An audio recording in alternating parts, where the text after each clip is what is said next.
কিছু গোবর নিতেছি, ভালো করে মিক্স করে নিলাম। শিকড় আসার জন্য হালকা অথেন্টিক রিয়েল চারা যদি পেতে চান অবশ্যই আমার কাছে যোগাযোগ করুন।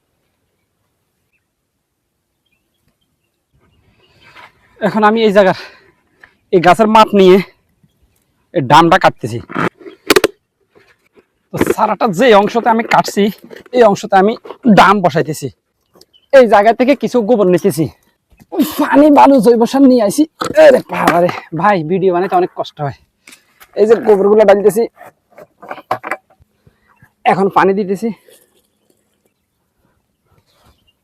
ভালো করে মিক্স করে নিলাম।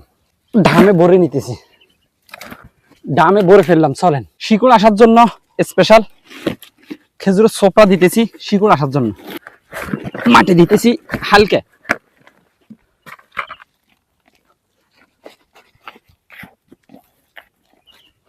আবারও কিছু সোপা দিতেছি। এগুলো দেওয়ার কারণ হয়েছে মাটির কিছু অংশ খালি থাকে, তাই গাছের শিকড় আসতে অতি তাড়াতাড়ি সাহায্য করে। বাকিগুলো দিতেছি।